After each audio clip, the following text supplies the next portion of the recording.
Good evening, ladies and gentlemen, friends and neighbors. This is a meeting of the Stayton City Council. It is Monday, the 1st of July, in the year of our Lord 2019.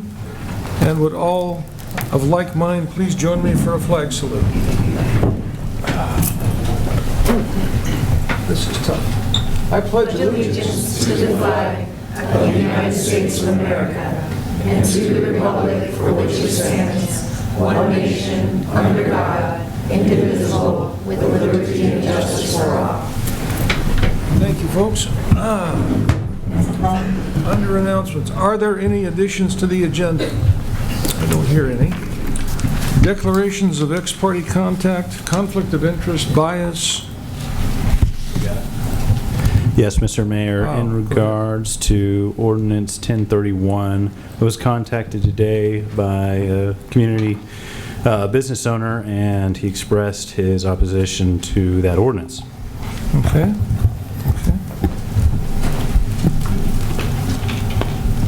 Okay, thank you. Anyone else? Okay. There are no appointments this evening. Citizen comments. Let's see. Speakers are limited to 3 minutes and must state their name and address. Mr. Loftus. James?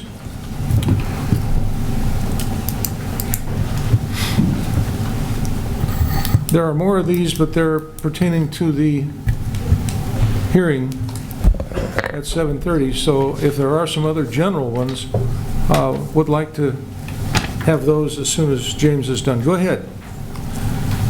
I'll try to be brief, but I'm going to try to cover a lot of material. I'm James Loftus. I'm going to help you be brief. Go ahead. 633 North 3rd Avenue. I'm the owner of the Gardner House Cafe and Bed and Breakfast. I'm also the director for jplmuseum.org. I'm pleased to stand here before you to announce that our museum was one of 5 museums that applied for NASA for an Apollo spacecraft rocket engine. And I really didn't think that we were going to have a snowball's chance in hell of actually getting this thing, but I have in my hands, not here but at the house, the GSA and NASA transfer orders for this Apollo spacecraft rocket engine. So Stayton is going to be the recipient of this, because it's the citizens. It's not mine. It's everyone here. It's you guys. And I'm just very pleased to announce that. I would also like to share a few minutes with you, if I got the time, about our radios program. We have inked a deal with Space Center Houston and the NASA Alumni League, and we're doing a remote and distant interactive online sessions. And so I've set up a schedule for 8 months of broadcasting. Our pilot program was with Oregon Connections Academy, which is the Oregon online school. That since then, I've sold out that day slot, and Pacific Power and another, the hospital and a couple of other entities have given us a grant. And so now I'm signing up Regis and Stayton High School, and so I just want to make you aware of this program that's right here in our community. And then the other one is that we're attempting to bring up Jim McBarron as part of our Rural Schools Education Initiative in October. Jim McBarron is a Presidential Medal of Honor recipient for his role in Apollo 13. And he has also been the personal tailor for every astronaut from Mercury to the International Space Station. He has helped design their suits. And so for the last couple of years, we've taken a NASA engineer up, we closed the restaurant down, and we cover about 2,000 miles. We talk to about 1,800 students. That includes the local high schools here, the middle schools, private schools, homeschooling groups. So I just want to make you aware of that, because we have new council members here. I'm sure we're going to have some grant coming up here shortly. I'd like you to consider our museum in that grant funding cycle. And I'd also like you to possibly have a resolution to provide me with a letter of support.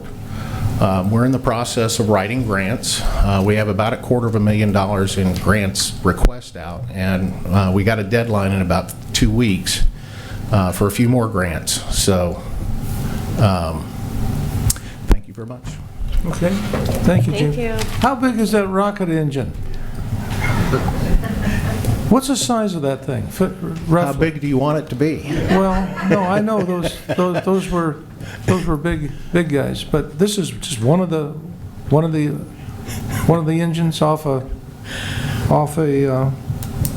It's the technical term that they use is an Apollo spacecraft steering and navigation control engine. But if you look on the side of the so you have the command module, which is kind of this rounded shaped piece, and then behind that is the fuel tanks, and there's an array of 16 engines Okay. equi-spaced across that, and so you have 4 of them, so they're like this, so you can do pitch, roll, and yaw. And they're designed to fire in about a 4 millisecond burst, so they only go just like that. And they have to fire between 25,000 and 150,000 times between translunar orbit. And then on the ascent stage of the lunar module, they're used for like when our first mission to the moon, he had to take over manual control. So you have these 16 engines up here, plus this throttled engine down below. So he's throttling this one, and these up here are giving him control of where he's going, how fast he's going, how fast he's dropping, whether he's pitched over this way or pitched over that way. So, to answer your question, I started this, didn't I? I'm Irish, so I get to talk. To answer your question, it's only about this big. Oh, I thought it'd be one of those, the main engines off one of those, the Atlas. The thing No. that Gets it off the ground. The F1J, that's a 20,000 pound thrust rocket, and it's There you go. probably about that big. So, no, this is only about that big. Thank you, James. All right. Thank you. All right. Woo! That's on me. All right, here we go. Are there any just general comments that aren't pertaining to the issue at 7:30? Last chance here. Okay.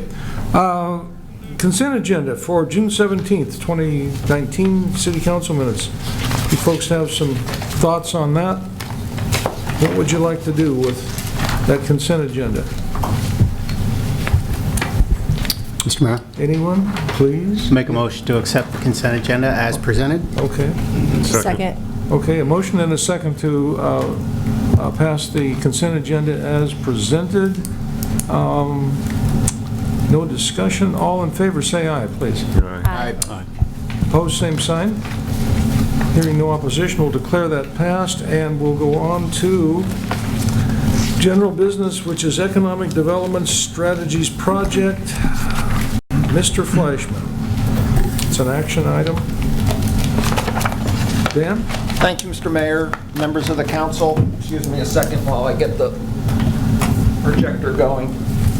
So back in November of 2018, the City Council contracted with Bridge Economic Development for assistance in creating a set of economic development strategies for the city.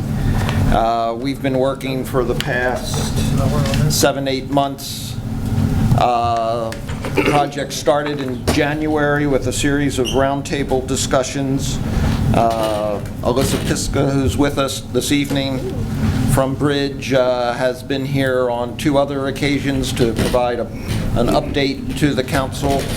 And we are now at the point that we've got a draft document from the consultants that is before you for your consideration for adoption.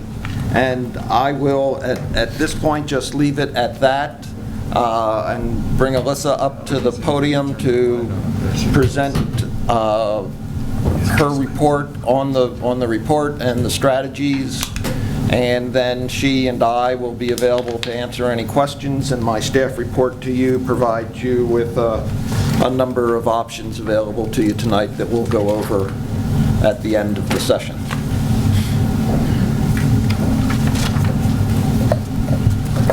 Good evening, Mayor and Council. It's great. There's a light there. Oh, to, I was worried about that. Thank you. That's very helpful. well, All right. I was concerned you get lost in the dark there, and so. Yeah, I I wanted to want to worry mention- about uplighting, not too much uplighting. I don't know what that does. So, thank you. It's great to be here this evening. It's been a wonderful pleasure working with your community and Dan and Lance and Keith and getting to know the strengths of the community and what we believe is a very tangible, aspirational, yet really grounded strategy for you to move forward with economic development. So what I'd like to do is give an overview of the process, get everyone up to speed, some of the real key high-level findings, what we're recommending as strategy recommendations, and then talk about the action plan, which I believe you have both the strategy and the action plan, which was not distributed to you, but available electronically, is a 344-page technical appendix that supports all of this. So between ourselves with the data research at Bridge, and then our partner McKinsey, the engineering firm that did a lot of the analysis on the utility rate analysis and infrastructure analysis, that's all the supporting document that we're not going to provide you with tonight, but that's available for detailed review. So we just want to remind you through the project process, so we, as Dan mentioned, we kicked off in January, and that's when we really started to gather the community input combined with some of our initial data research. Then between February and early April, we really refined the infrastructure analysis, your cluster and talent analysis. And if you recall when I was here before you, we really talked about industry cluster analysis. And what that means is where are your strengths within your economy? What's your economic strengths? And for you all, as identified within the strategy, we really honed that in regarding obviously agricultural and food products. That's your legacy. That's Marion County. That's a significant strength that you're aligned with. Wood and forestry products. The other element is looking at manufacturing and construction.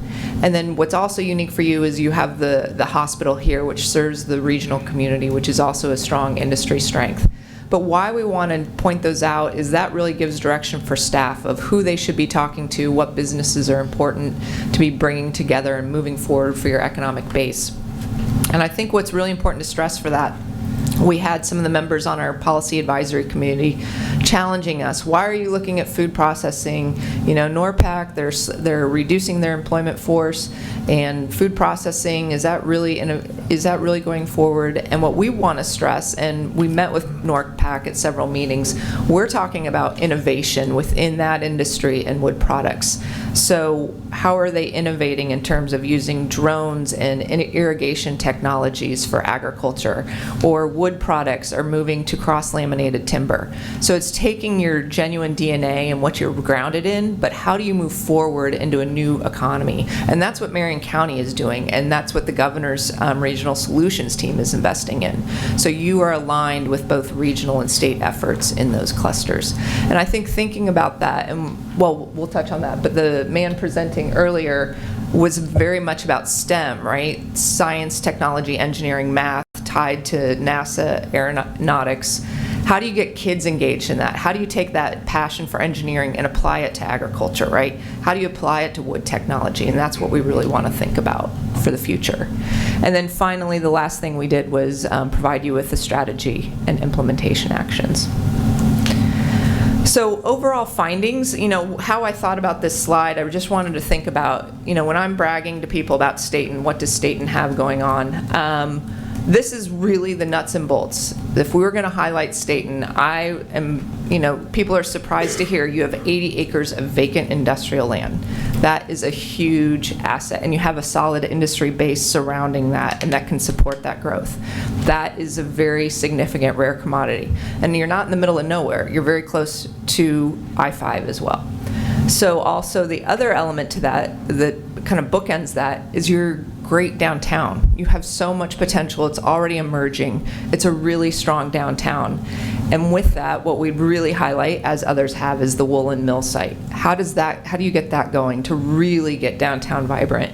And then I think what's an interesting element that came out throughout this process is the amount of family growth in the community, and how do you celebrate that, leverage that, And those are a really important cohort for economic development, because if you think about those with families, they're typically, average age 40. Those are strong management positions typically that people are looking to recruit and keep in your community. So the family element really interestingly aligns with elements of economic development. So that's high level what we would really say Stayton has to offer.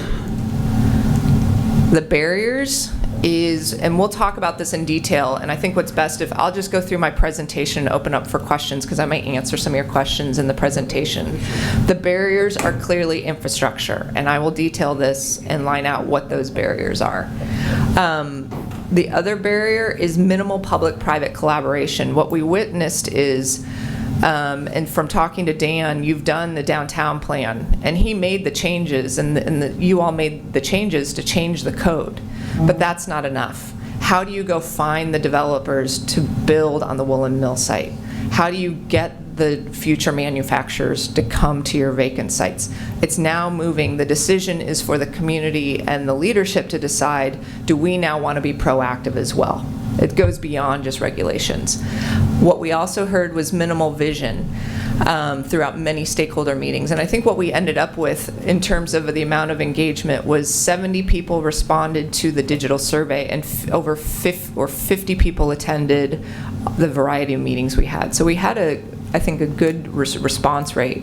And these were the key elements that we heard over and over for the barriers. And I think what's important to stress, it is not the staff and it is not regulations. In many communities we work with, this is not alone, but the default reaction is no one's developing here because of our regulations and staff. That is not your issue. I worked in entitlements and permitting for 8 years for private developers. I've seen barriers from staff and regulations. That is not your problem here. We reviewed that analytically as well with your utility rate analysis. There's some tweaks you can make, but you're not out of par with your 5 peer communities. We looked at your regulations. You're actually less restrictive in industrial codes than many of your peers. So that should not be stated as a barrier going forward. These are the barriers going forward to the community. But we address that in the action plan and steps to move that forward. So what are those recommendations? What would we pass on for you to move forward to grow your economic base? So first is this vision. There was a request for vision. So what we heard, and this is presented to you for consideration, right? Obviously you can take this, think about it further. But really, I think a great vision is for you to be one of Oregon's best small communities. That was what we heard over and over again. People love the aspect that this is a small community and that it's friendly and it has potential. So you are one of the best. You're also grounded in your legacy of industry and agriculture, but going forward, that's what we talked about. You're not going to stay stuck in the past, you're going to look forward. How do you build off that? And that everyone has the ability to thrive and grow in the city. I think it's critical to note that everything we do is for everyone in this strategy. And then going forward with your guiding principles, so what we created was an action plan for 5 years.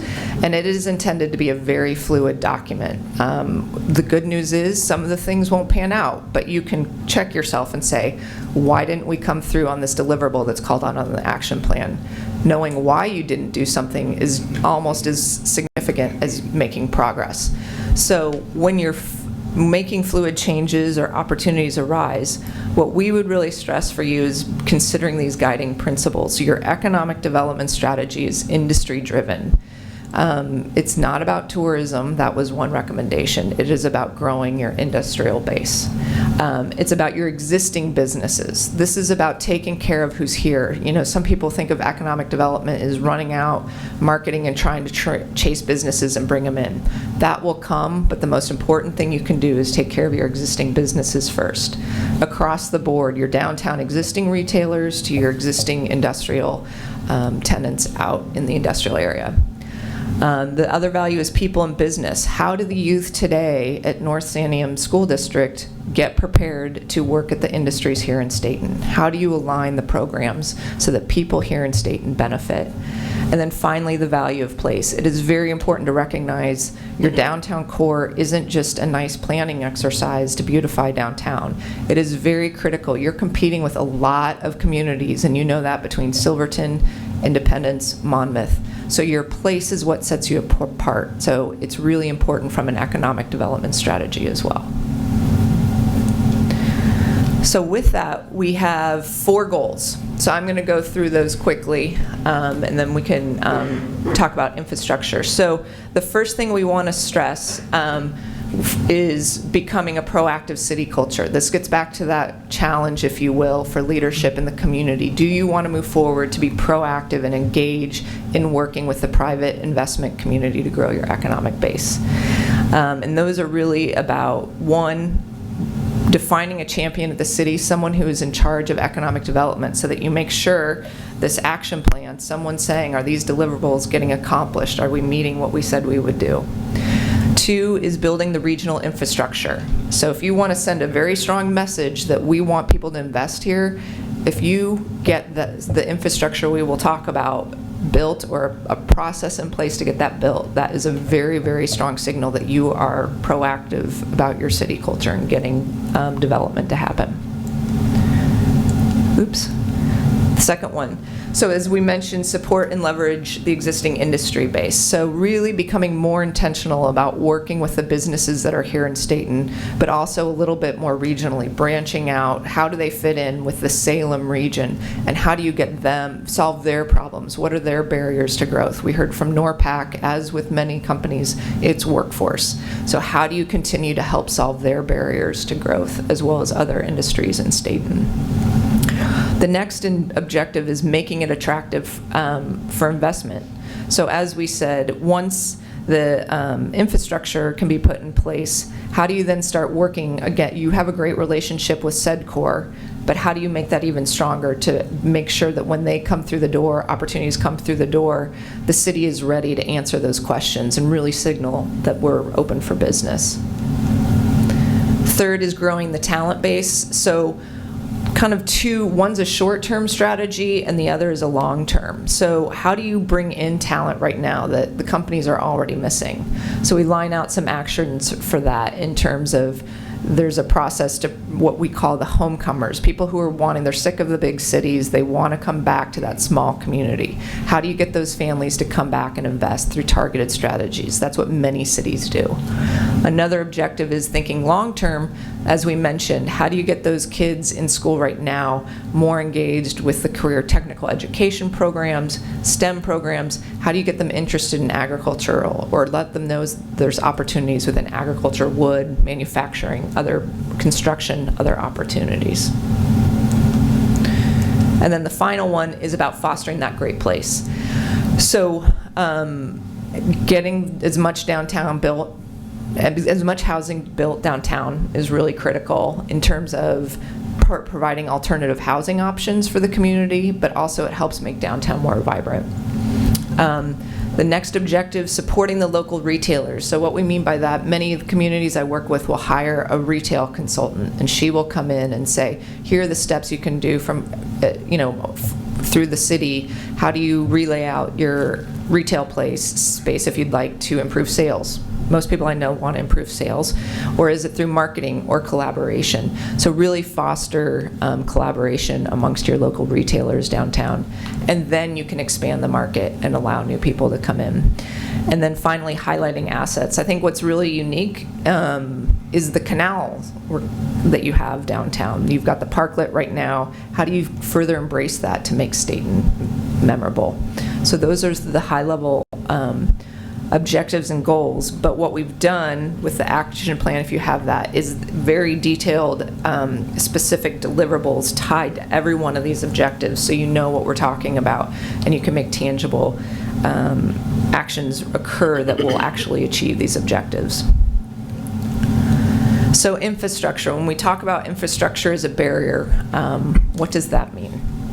So you just recently approved your TSP, which was fabulous, but what is, and you learned through that process, is the need for this roundabout right now, because basically any new development coming into your industrial area is triggering the need for that roundabout. And that roundabout is costing about $2.8 million. I don't know many small manufacturers that want to come in and pay for a $2.8 million roundabout. Or even be told maybe a small contribution, it'll come, but don't worry. So if we could provide certainty and remove that barrier, that would be a significant hurdle. And so what we did for you all is look at what does it cost for the preliminary design. Let's not look at just think about $2.8 million. How can you start breaking this down? And so here's the cost estimate for just getting an understanding of what does this look like. Do we get the community bought off? We know the survey. This is the general preliminary design. And then this is the price tag for the construction. What's important here is, and one of our meetings that we had, is we met with several what we're calling ED stakeholders, or those granting agencies from Department of Land Conservation Development, Regional Solutions Team, and Business Oregon. Their job is to get industrial manufacturing growing within Oregon. So what they often want to do is help pay for these construction projects for infrastructure. The hurdle is they'll cover about 50% of this price tag. So we'll talk about that a little bit, but they're willing to invest. They're very interested. Again, 80 acres of vacant industrial land is very intriguing, but the element that's intriguing to them as well is, we mentioned those industrial clusters. That's what you would be growing if you could remove this roundabout barrier. The other barrier is your stormwater, which is unique to Stayton, but it is what it is. So what we have here is, these are the blue stormwater ponds on each of these vacant sites.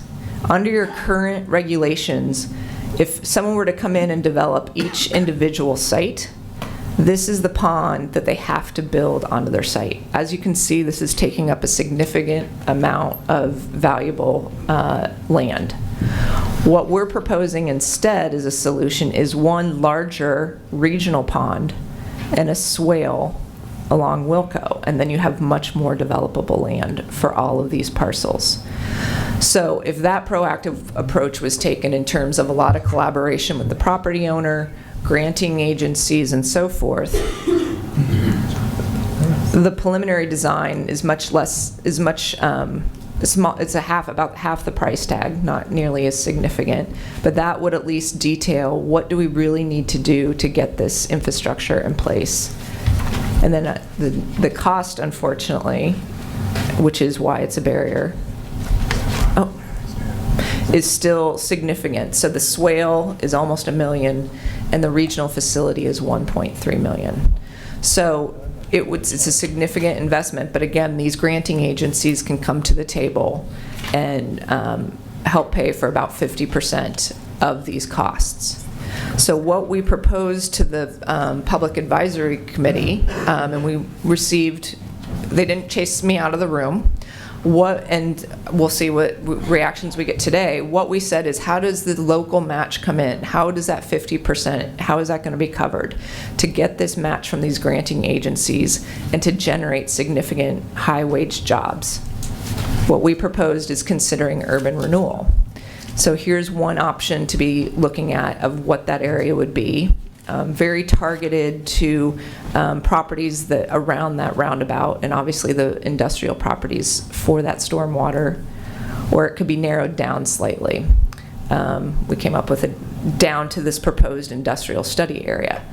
So what we were recommending in the action plan is really for it to be considered. We're not saying adopt urban renewal right away, but what we would recommend is for the community to think about it. We know that it was explored before for the downtown area, but I think what's very different about this is, one, you have significant opportunities for matching from numerous agencies that have already expressed interest in these projects, and two, there's a direct correlation between the infrastructure that would be paid for by urban renewal and job generation, which my understanding was with the downtown urban renewal, there wasn't quite that clear connection between those improvements for jobs. So we see this as a different conversation that would be a positive opportunity to explore. So I'll go ahead and stop there and see if we're open for questions.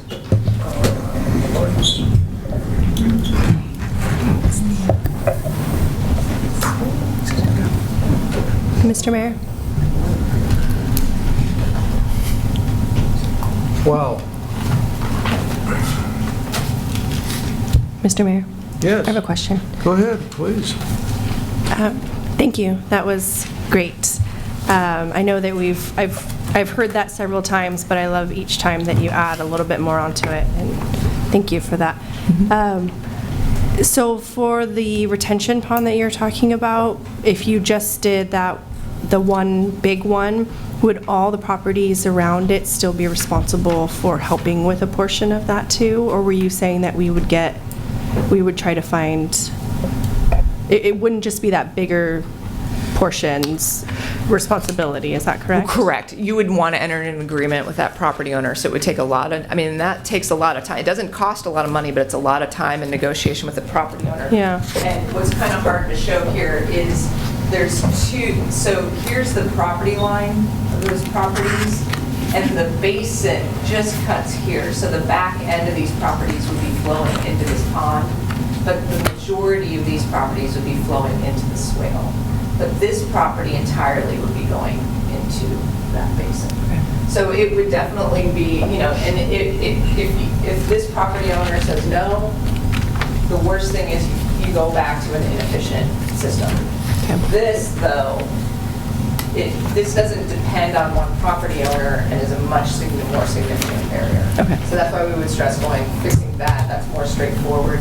This is going to take a lot of collaboration, and the stormwater would be more complex. But it would be a huge incentive for those smaller property owners to come in and say, hey, stormwater solved. That's a huge incentive. Mr. Mayor, I have another question. Yeah, go ahead. So Please. with this roundabout, so those are county roads, and so have we talked about, I know that if this is a project that we want to do, Lance said that the county isn't really interested in working with us right now. Forgive me if I'm not saying that right, but What I tried to relay is that at the time we met with them, it was brought to our attention, they have very limited resources. So if they were to help, it would be very limited at best. And they wanted to relay that information to us. But is the collaboration, like if we could find the resources to do something like this, would they be on board to? The county would certainly be in the room, and they may contribute more once they're in the room, and there's actually a plan going forward. Okay. Thank you. If I may respond to that also, I think that a better way to say it is the county is interested in working with us, but the expectation of their financial contribution needs to remain small. Okay. Just want to make sure that. But I think the collaboration. I think in the cooperation and the collaboration will be there between the city and the county when the time comes. That was my question. Thank you. Thank you. Okay, you're welcome. Any other questions or thoughts? Mr. Mayor? Yes, go ahead. Dan, Dan, is the property we're talking about, the drainage, is that currently in the city limits, or does that need to be annexed in? It is all in the city limits, has been either for a very long time or since 2001. Okay. Okay. This is an action item tonight. There are some options and motions. One, to adopt the Economic Development Strategy and Action Plan as presented, or with modifications, or defer action to allow time to understand its contents. So we are provided with some choices. Mr. Mayor. Mr. Mayor, Yes. we want to make sure that the citizen comment. Go ahead. We Mr. just want Campbell. to make sure the citizen comment portion is, after the staff report is complete. You mean there's more? Oh, citizen comment, thank you. You're supposed to say stay on track here. There's anyone out there wants to comment on this at this time? No? Okay. Let's go to council deliberation on this then. What would you folks like to do with this tonight?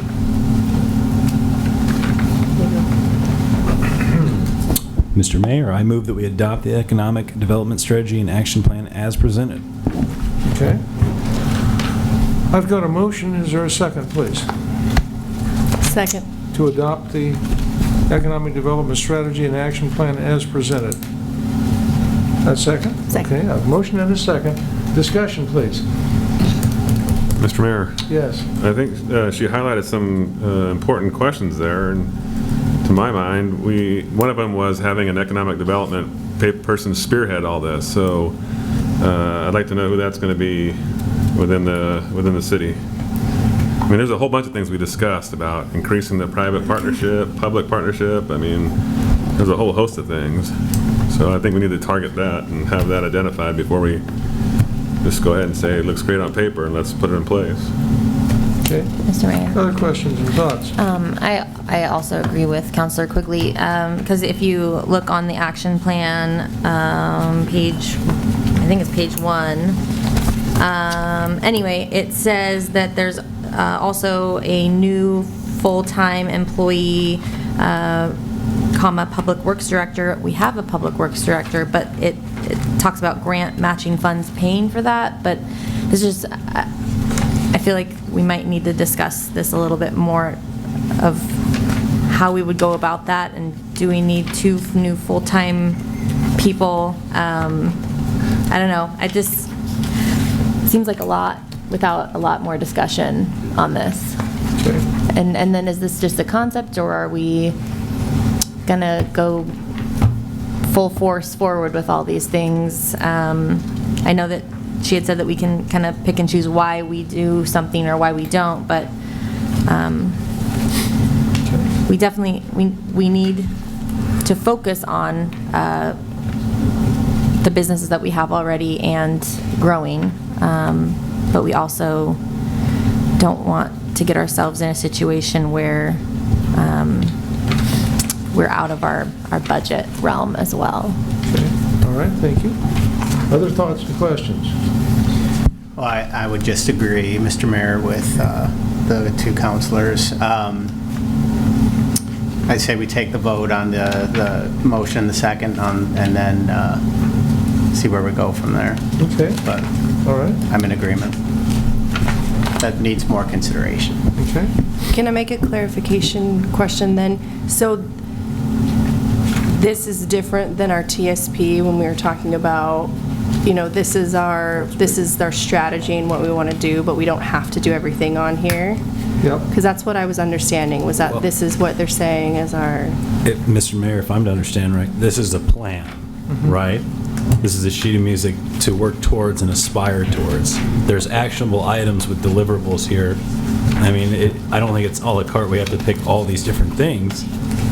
There are different things that people are going to be spearheading as far as city staff support. And I do see the new FTE, but to me, it just seems like, okay, if that's not something we want to invest in as a governing body, well, okay, let's make that decision then during the budgeting process. I guess that's what I understand, is that we don't have to implement everything on here, but this is our guiding document. Okay. Well, all right. Should we go to a vote on this and see what happens? Mr. Mayor, I'll call for the question.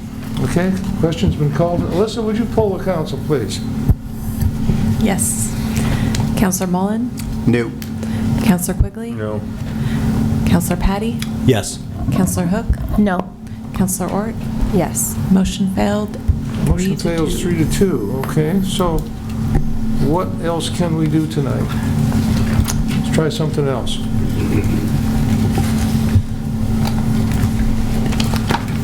Mr. Mayor, I don't have any problem with bringing it back at a different time, when we all had a little bit more time to take a look at it and digest it and come up with some more questions. I think it's a pretty large agenda item, and I think it's going to take our time and dedication to look at it I think so. correctly. I tend to agree with that. Mr. Mayor? Yes. I have a question for Keith. Have we done like an analysis of our current city staff's like workload, and whether they have any more bandwidth to take on without hiring full-time employees, maybe for job development or career development opportunities, if there's anyone that's interested in this kind of stuff, learning about it. Maybe there's people in the city already that have a background in planning that I'm not aware of, that like have a bachelor's in that or something. I don't know. We haven't done any analysis with the projections of that FTE and what that would look like, or formulated it beyond just letting this come forward and see where the discussion went and where we need to direct our resources to be and to look at. So the answer this time is we haven't done that at any sort of high level.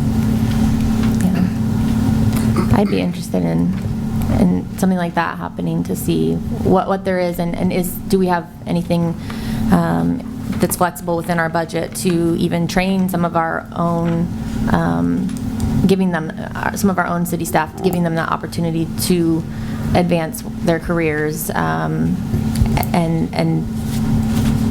maybe learn some more things on how to implement something like this, instead of just going out and hiring full-time. I mean, it's great to have more jobs, but we also want to make sure we're not overspending either, and investing in the people that we already have that are so great.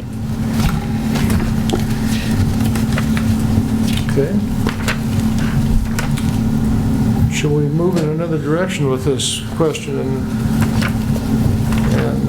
take care of it for this evening? What would you like to do, Chris? Mr. Mayor, I'd like to move to postpone the action on this June 2019, well, July 1st, well, yeah, it's June, sorry, State Economic Development and Strategy Plan until the first City Council in August, because I know we have some folks out on July 17th. I second. Is there a second, please? I second. Okay. A motion and a second to defer action on this Economic Development Strategy Plan until the first meet. When is that meeting in August? August 5th. August the 5th. Okay. Okay. August 5.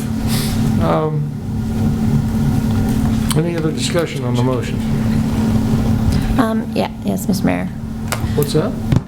Discussion? Yes, Fine. please. I am also wondering if that can include, or if we need to include it in the motion. I know there's one on the floor right now, but that like staff maybe look into some of the stuff that we've already talked about, like what there might be, whether anyone's resumes say that they have that background, or I don't know, just Okay. so that we're all kind of like working at the same time towards, instead of postponing it again, because we have Okay. the same questions, if that makes sense. I know. Fear of trying to know it all, or anything, anyway. Yes, Yeah. thank you. Any other discussion on that motion? Anything? Alyssa, would you poll the council? I do have You have something? Jump So- in there, please. Just to Councilor Hook's point, I mean, wouldn't you want a point person on that instead of, I see what you're saying, maybe spreading it around, but, you know, that's kind of a big task to take on, but then splitting it up, and then who's in charge, but then who's ultimately in charge of it? I think that's important too. Mr. Mayor. Yes. Councilor Ort, I saw that as sort of a point of contact for those various items in that table, and I'm actually in agreement with you. I think those people were just representing that deliverable and working towards those things. Anything else on this one? Go ahead. Come on. Can I amend the date? Is that possible? Can I make an amendment to the motion to change the date? Only, it's, We're into August now. I know, I'm just going to be out of town that day, that's all. But if it works for the rest of the council, then we can Thank certainly you. keep it. But that was my amendment to the motion. Thank you. Alyssa, would you poll the council on this question, please? Deferring action on the plan and time to understand its contents, and dealing with it again on August 5th. Please. Didn't I, but I made an amendment to the motion. Do we? I thought you'd given up on that. I was hoping. Who made the motion? I made the motion. Who made I the don't think second? she can amend it. I would have to rescind it. No, but can't I make an amendment to the motion? I don't know. Parliamentarian, come on, jump in here, somebody. I'm pretty sure you can. There could be an amendment with a second to the motion, but as now, the motion stands with the motion in a second. So we either have to withdraw the motion or change the motion or vote on the motion. Or vote on it. Mr. Mayor, I withdraw my second. I will rescind my motion. We don't have to rescind the whole motion. I just It's too late. We're done now. We'll spend all night on this. So that I'm would be okay with it, as long as the audience is. August 19th. There is more to do. So I will make a motion. Offer a motion. Here we go. To defer action on the plan to allow further time to understand its contents. Move to postpone until August 19th. 19th. The August 19th. City second. Council. I second. And a second, is that, that's okay, all right, here we go. And we've been discussing, Elizabeth, pull the council on this one, please. Gladly. Please, please. Counselor Ort? yes. Counselor Mullen? Yes. Counselor Hook? Yes. Counselor Quigley? Yes. Counselor Patty? Yes. Motion passes 5-0. All right, we have, Thank you, and in addition to Councilor Hook's comments, I would like to request that if any council's got questions about the content 10 days before the 19th, I guess that makes it August 9th or so, get your questions into staff and we'll get you the best answers we can in advance of the meeting or part of the staff report. Thank you. okay. Mr. Mayor. Yes, Well, Dan, having said that, I'd like to see some proposed resolutions to the barriers that were in there. When we come to talk about it next time, please. okay. And, okay, we got that. Thank you so much for being here tonight. And Thanks, Alyssa. Thank you. yeah, Thank you. as we thrash around in these weighty questions. Okay, public hearing, ordinance 1031, amending licensing standard for mobile food units. A script to be read at commencement of public hearing. Most of you could probably recite this from memory as well as me, but here we go. Good evening. My name is Hank Porter. I'm the mayor of the city of Stayton. I'll be presiding over this hearing. This is the time and place set for a public hearing in the matter of proposed ordinance 1031. This ordinance, if enacted, would change the locations where food trucks are permitted to operate. Currently, city code prohibits food trucks from operating with a street right-of-way. Is that within a street right-of-way? With a street right-of-way, unless part of an event. The proposed ordinance would allow food trucks to operate within certain street rights-of-way. The purpose of this evening's hearing is to provide an opportunity for the council to hear from those who support or oppose the provisions of the ordinance. The hearing is now open. This is not a land use hearing, so the hearing will be conducted in accordance with general hearing procedures of the City Council's rules. The hearing will begin with a staff report. I will then ask the public to provide testimony. Everyone who participates is asked to start their presentation by introducing themselves by name, giving any affiliation and their address. Participants have requested to limit their comments to 3 minutes and are further requested to avoid repetition. If someone else has already expressed your thoughts, it is perfectly all right to simply state agreement with the statements of the previous speaker. If there are any documents, maps, or letters that you wish to have considered by the council, they must include the submitter's name and address and must be signed, dated, and formally placed into the record of the hearing. To do that, either before or after you speak, please leave the material with the deputy city recorder at the staff table. The recorder will make sure your documents are included in the record. At this time, I would ask the audience if there are any objections to the notice that was provided of this hearing. I hear none. To the jurisdiction of the City Council to hear and consider this issue? I hear none. Are there any declarations of conflict of interest, ex parte contract, or bias by any members of the council? I hear none. Mr. Mayor, I already mentioned mine earlier. Got to jump in there on these. Go ahead. I was contacted earlier today by a community business owner, Daniel Hawkins, who expressed opposition to this ordinance. Okay. All right, thank you. Any others? We are now ready for the staff report. Mr. Fleischman. Good, thank you, Mr. Mayor. Members of the council, the issue before you this evening is a public hearing, as the opening statement said, on a proposal to amend the current locational restrictions for the operation of what the code calls mobile food units, but we just call food trucks. Following the hearing, the council will be requested to consider Ordinance 1031. As a matter of background, Ordinance 1018 was enacted in the spring of 2018 that established licensing requirements and standards for operation of food trucks in the city. As enacted, as was stated in the opening statement of the mayor, under the current code, food trucks must be located on private property and may not operate in a public street unless they are part of a sanctioned event, in addition to other regulations that the code sets up. This spring or late winter, as the result of a request from a downtown business, staff proposed amending the standards to allow a food truck to be parked in the street under certain circumstances. Ordinance 1031 was first brought to the City Council at your April 15th meeting. At that time, the council requested that staff return with some maps that would show where food trucks would be permitted.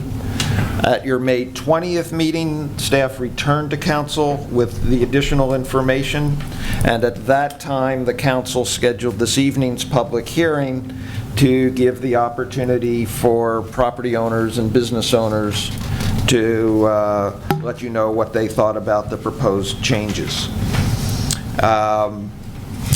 Just so that you're aware, notice of this evening's public hearing was mailed to all of the property owners with property on 2nd Ave or 3rd Ave between Water and West Washington Streets, and I made an effort to hand distribute that notice to all of the businesses that were not also property owners to make sure that they received it.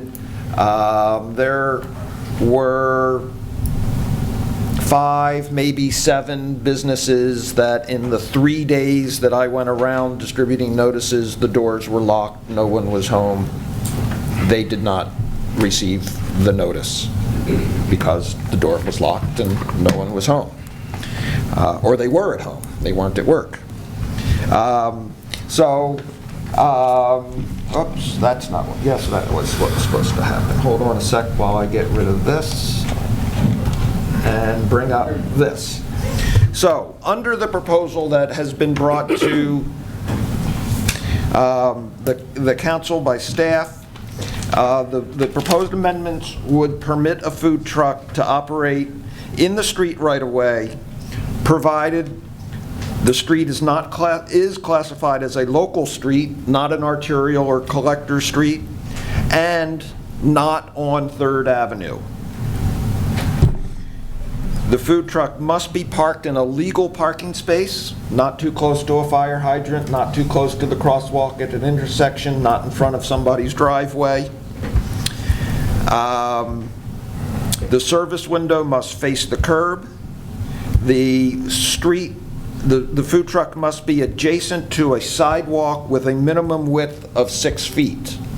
The code already restricts food trucks to operate only in locations that are zoned where a restaurant could be. So by putting the zoning, the not on arterial streets, not on collector streets, and requiring a sidewalk of at least 6 feet in width, this map here shows all of the locations in the city where the proposed code would allow a food truck to operate. The proposal the original proposal by staff and the way Ordinance 1031 is still written today also prohibits them on 3rd Avenue. So in this map, the green lines indicate where, except for 3rd Avenue, food trucks would be allowed to be located. And the blue lines were added to the map because at the first meeting that the City Council discussed it, there was some discussion about allowing them on 3rd Ave. So this illustrates where on 3rd Ave in blue, food trucks would be allowed to operate.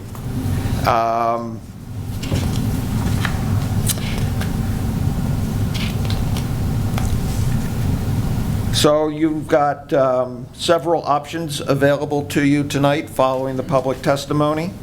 The first option would be to maintain the current restrictions that prohibit food trucks from setting up in any street, which would mean not adopting Ordinance 1031.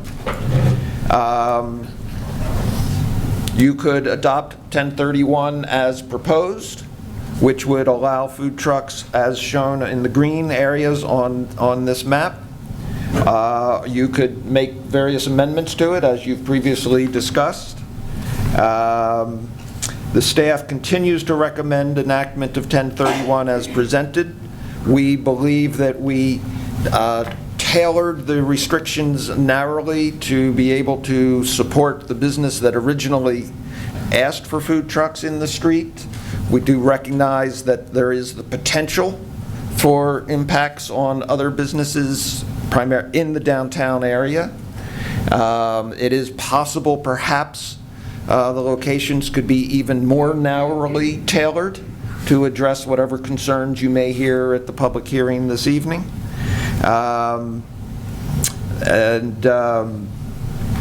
So again, the staff's recommendation is to allow food trucks to be set up on streets that are not arterial collector streets or North 3rd Ave as presented in 1031.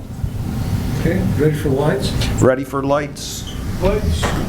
I'll leave this up for the course of the hearing. Action. Here we go. Let's see. Oh, come on. Let's see. So there's the staff report. Where are you?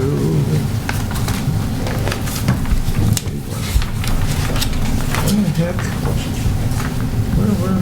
Where? Who's next? Questions from the council. What would you folks like to jump in on this before we start with public comment?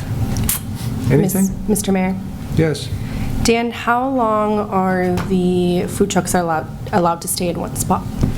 Under the code, a food truck that is on private property, because of the way the code's written today, for longer than 72 hours without being moved, would have to go through a land use process similar to someone who wanted to build a restaurant at that location. So if they are in place for less than 72 hours, they can just come and go without any permits, approvals, provided they have a license. Under the parking code, a vehicle may park on the street for 72 hours and then must be moved.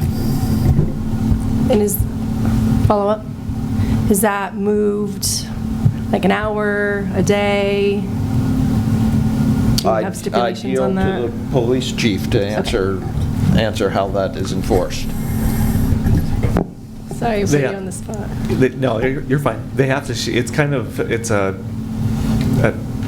it's not written real well, and you have to. It just says you have to move the vehicle. Is basically what it says, and so you need to show that the vehicle is not, that it has been moved. Okay. Okay. Anything else under questions from the council? Hold on, Mr. Mayor. Go ahead. Chief, you need to elaborate on that, please. You seem to show that the vehicle's been moved, so they can move it up 5 inches, and that's the vehicle's been moved?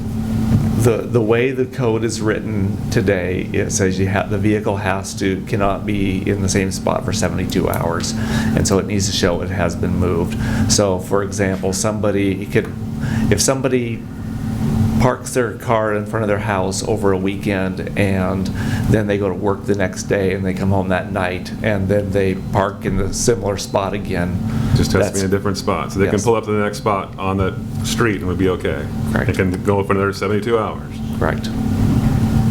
Mr. Mayor, Yes, go ahead, please. I have a question probably for Dan. Are all of the streets in the downtown, are all of the sidewalks marked with like parking crosses where people know where to park, or with lines where they know where to park? I see a shaking head there. No. Okay. There are some of the side streets that do not have parking spaces delineated, and I think it's north of Burnett. The parking spaces are not delineated, but it might be a different cross street on 3rd Ave. Follow-up question, Mr. Mayor. Yes, go ahead, please. Do we have any policy put in place, Dan, that has any type of operating hours of when people can operate a business downtown? Like, do we have anything like that already in place? Like, what would stop a food truck from operating 24 hours a day? Nothing. Okay. Other questions from the council? Mr. Mayor? Yes, go ahead. So we had talked about previously that we were going to redo our parking and we were going to lose some spaces, and then I was told today that that was going to change a little bit and we had kind of a different thing that we're going to do. Are we still on track to lose the amount of spaces we were talking about? Yes. What you heard is somewhat correct. I reached out to our city attorney and asked what his thoughts are on the ORS. He actually came back and said that, in his opinion, we are the road authority. We could leave the parking stalls if we wanted to, the way they are. But he suggested that we use best management practices. So in conversations with Keith and discussing this issue, and I don't know if we're 100% there, what I don't want to do is go out and repaint parking stalls that we just painted last year or the year before, because then I'm having to pay to get those things removed and then repaint them in areas that the ORS says we have to, according to the ORS. We don't have to do that, according to our city attorney. So what I'd like to do is just repaint them according to that ORS when the time comes, when they're no longer able to see them. And that way I don't have to pay to grind them all off and then repaint them. So that is how we discussed perhaps moving forward. So I have an inventory of streets. I couldn't tell you which ones we're looking at doing this year, but that's kind of the approach that I would recommend going forward with, so we're not wasting taxpayer money, removing parking stalls that don't need to be removed when we are the traffic authority, the road authority. Mr. Mayor? So I'm not sure if that was understandable or not, but we're the road authority. We make our own decisions on that, really. Yeah. Somebody, yes? Yeah, I would offer caution. We've had one preliminary discussion. We've had one conversation with the attorney. I'm not sure where the information is coming from. Oh, well, I was assuming it was from you. No. So, we're looking into the matter, and we've had the conversations about the efficiency of it, but we do recognize we need to address the sightline hazards in the downtown. But I'm concerned because I wasn't aware that anyone else outside of us had had this conversation yet, so I would caution on making any sort of judgment calls based on that. Well, I apologize to council. Well, I thought that was out. And could I jump in here, Lance? Yeah, yes. It seems like, if we work on efficiency and your stated goals there. There are some places in the community where there are site hazards on parking. I can name 2 or 3, don't have to right now, but I think we can all kind of identify a couple of places that are a little iffy if you pull out into an intersection and you may not be able to see right or left what's going on. So even if most of those, our parking places, don't need to be remarked, but there are maybe some that do. And that'd be Safety is just- the number one concern. Yes, exactly, understand public that. safety, exactly. So that's where I'm at on it, Mr. Mayor, if that helps or doesn't. Yes. I have a question.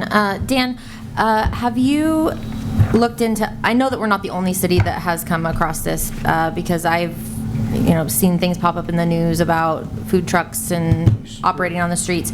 Were there any other cities that you looked into across the country that have run into barriers with operating food trucks on their streets? And if you did come across that, how did you take that into consideration? A year and a half ago, when we set out to write our current regulations, we looked at what a number of other cities had done who license or regulate food trucks. All of them prohibit operation of food trucks on the streets, and that's why we wrote that into our original code, into our current code. Okay. Okay. Follow-up question. Apologies for straying off topic here. We've wandered afar with parking rather than food carts. So did you have another comment, ma'am, or thought? Mr. Mayor, I am not sure what you mean we've wandered. Well, I did. Oh, okay, all right. So let's go back to food carts. I do have a follow-up question, please. Let's go back to food carts and, yeah. Thank you, Mr. Mayor. Dan, so we haven't looked in a year and a half. I know that since then, there have been cities that it's a very easy Google search to find that they have tried to implement this, have come into some issues, and they've had to put on other restrictions, such as not allowing a certain amount of food trucks to operate on one block at a certain time, or not able to return to that area in a certain time. So I guess, would you be willing to look into some of these other cities? Sure. And what they've done to mitigate these issues? I don't think that the proposed code is right yet. Okay. Anything else before we get into public comments here?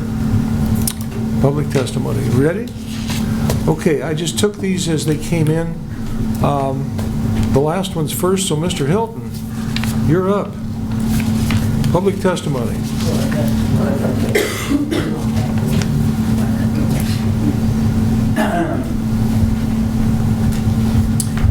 Glenn Hilton, business owner, building owner, 224 North 3rd Avenue in Stayton. I guess for me, I'm not sure specifically of the code either.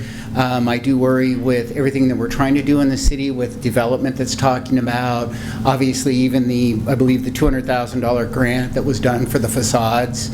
I don't know why we would do this repair and then park food trucks in front of them. Personally, I wouldn't want one in front of my building. I know that I was told when I started that business 14 years ago, I had to fight, basically, in a way, to even get my sign on the building, but the city was very, very supportive of having me on something on my window, so I put a sign on my window. I also put some window treatment on the other window that I would have to kind of give it a good, nice look down there, and if a food truck was parked in front of it, people wouldn't be able to see that. And so I guess I'm a little confused at, with what, as an example, RDS, as far as revitalizing downtown Stayton, how that would even really help as far as with the facades and things like that, to have food trucks come in and then leave versus brick and mortar businesses that are there that are trying to be the backbone of the community down there. So I guess, and for me, depending on the specifics of this, obviously, if we have them hidden on side streets, etc., again, for safety factors, of all of that, I guess at this point, a little bit of opposition, not knowing the specifics of it. Okay, super. All right. Thank you, Glenn. What do we got? Another one? Ken. Who's that? No last name there. Anyway, down at the bottom. Harold Brendan.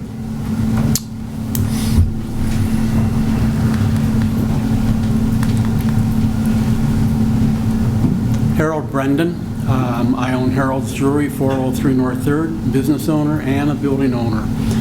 My concern is that we're potential of losing 73 parking spaces, maybe not, and now to take and be faced with losing more parking spots, even if it is only 72 hours. Part of the revitalization of downtown and this economic development was to support business owners who are already here and who've been paying taxes for years. I'm in opposition of food carts being on the street. I don't see other communities that are doing this. As Dan said, that other communities prohibit it. I think we should prohibit it also if they want to be on private property, and then they're regulated. Thank you. Thank you, Harold. On city streets. Okay. I'm writing down the general. Anyway, Carrie Sessoms, please. Carrie Sessoms, 510 North 3rd, Stayton, Oregon. I'm the owner of Covered Bridge Cafe, the business, not the property. I oppose food trucks in the downtown area on the street for pretty much the same reason why Harold and those behind me is due to lack of parking. There's too much gray in the ordinance. People can park their food trucks wherever they want. It wouldn't be a collaboration. I do understand that Snow Peak Brewery needs food trucks in front of their business, so I fully support the opening of a new business in our area. I just feel that we need to make it maybe available in that zone, or however you guys would prefer to write it, so that they are able to open. We want to see that, the downtown area. However, like she said in her little plan, we are existing businesses. Harold's been there 44 years, I've been there 13, Glenn 14. We are the rock of 3rd Street, and we really need for everyone to pay attention to that and not take away from us as we are fighting, just like everyone else. Okay. So, thank you. Thank you. All right, thank you, Carrie. Jerry Booth.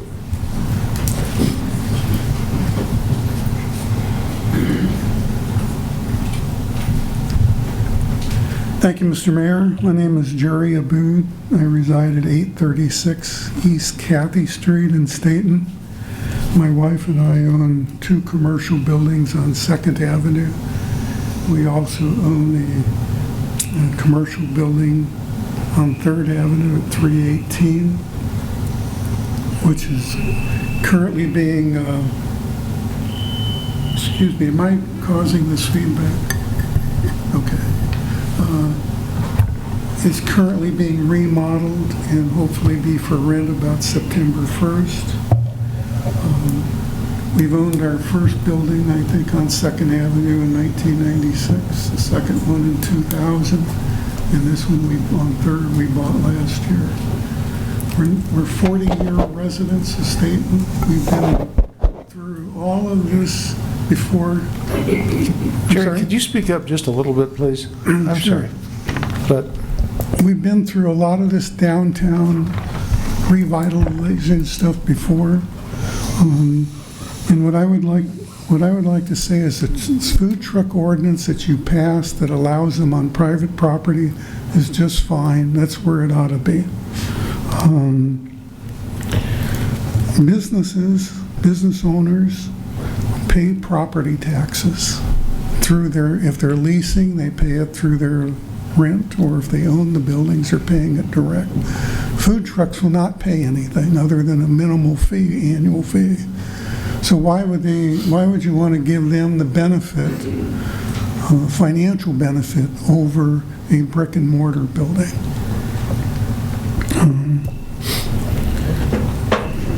I think allowing them again on, like you currently do, is fine on private property, but on public streets, unless the streets are closed off for an event, we should not allow them.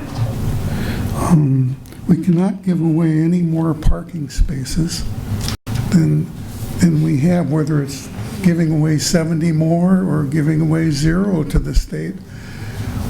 The downtown is becoming more and more populated, and parking is becoming more of a premium. And parking in general related to businesses is predicated upon people parking and leaving, parking and leaving. So throughout the day, you have multiple customers using the same parking space. If you allowed a food truck, whether it's for 10 hours or 72 hours, they're taking away parking from people that are, from customers that are visiting the businesses that are paying the taxes. Another thing I wanted to mention is a lot of these food trucks are out of scale to one parking space. I mean, they're generally going to take, I mean, you look at some of them, you buy your hot dog here, they have the condiments on a separate cart outside. Well, they take up 2 parking spaces. And as Mr. Hilton explained about the signs, some of these are huge as far as height goes, and they're blocking the brick and mortar stores with their signage. And I don't think that's proper. Another thing that hasn't been brought up before is the use of generators. I don't know if any of you attended the 3rd and Florence music venue that was last Friday night. I don't remember if there's 3 or 4 trucks there. They all had generators going.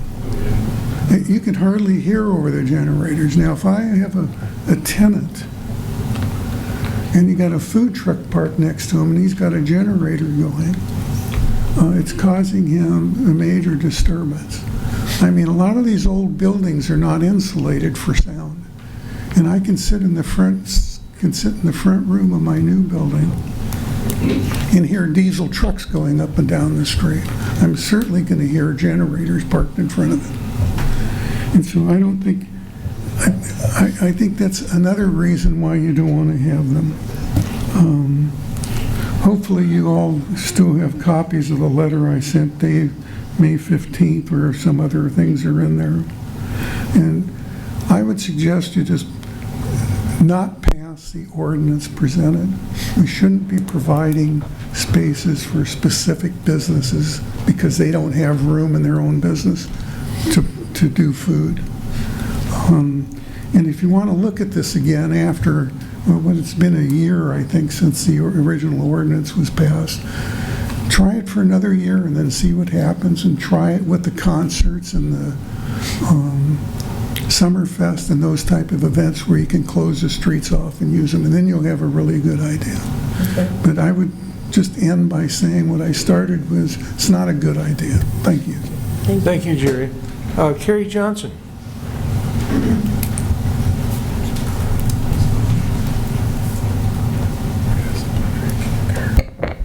Hi, I'm Kerry Johnson. I own Hugo's Pizza on 190 East Ida between 2nd and 3rd Street.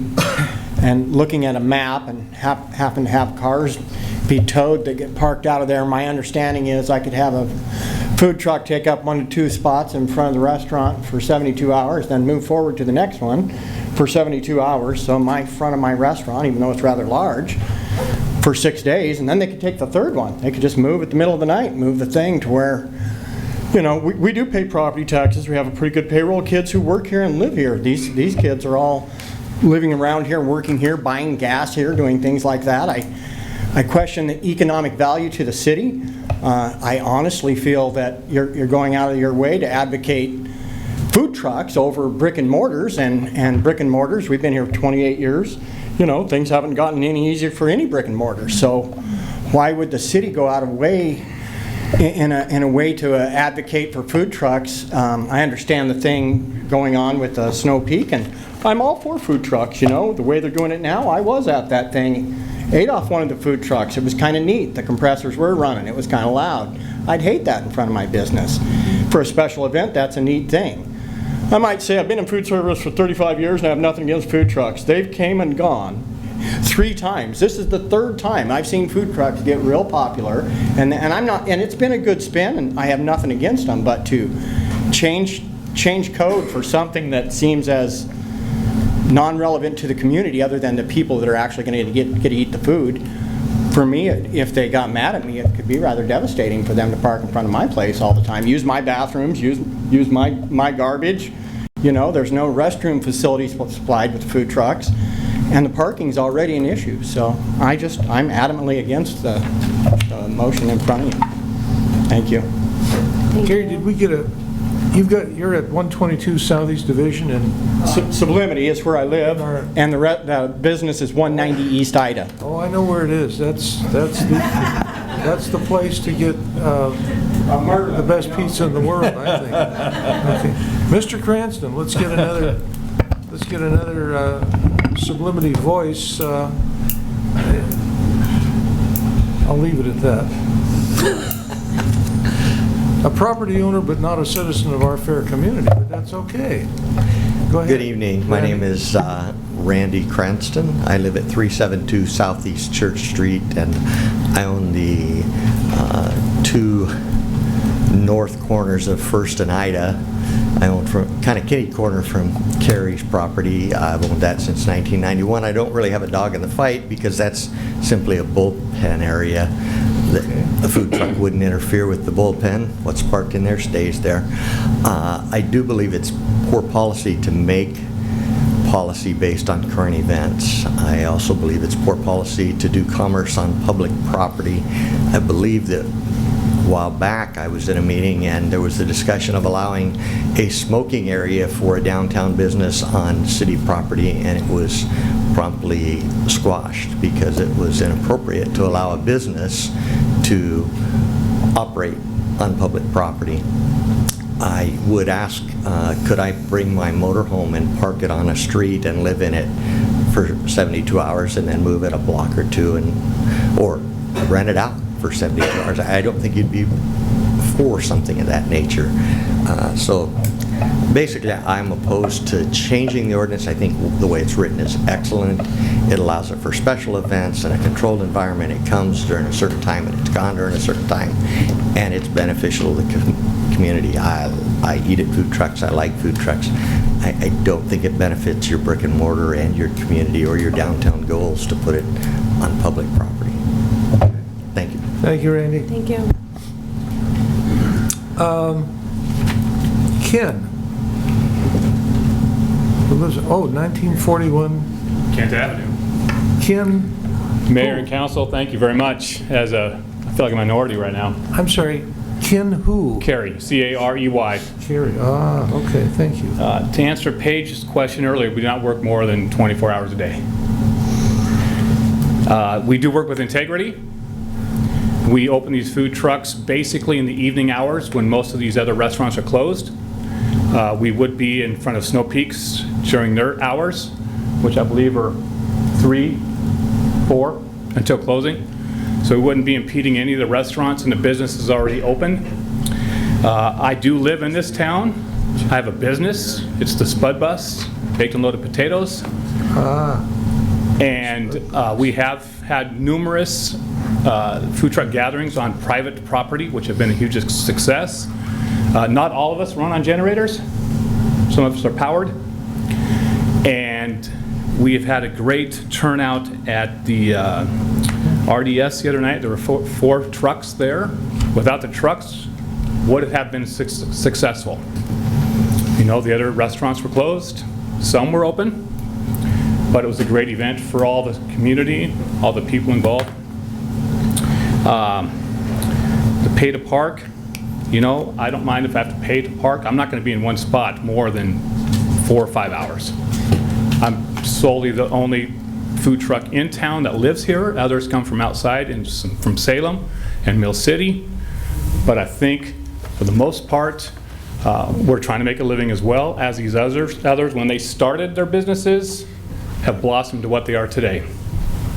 And so I just think that, you know, what we're bringing to the community is huge. And I want to ask you, without an answer, what's your vision for Stayton? To stay where we're at, or to prosper and see great things begin to happen? Thank you. Thank you. Okay, and Matt Spinner. Thank you, Mr. Carey. Matt? Hi there. Hi, Matt Spinner. I am president and head brewer for Snow Peak Brewing Company. And first off, I wanted to clear a couple things up that have been mentioned. Snow Peak Brewing is not dependent on food trucks. We are a brewing company. Our business depends on our ability to sell our product. So, that being said, part of our plan was to have food trucks involved with us, or have the ability or the option to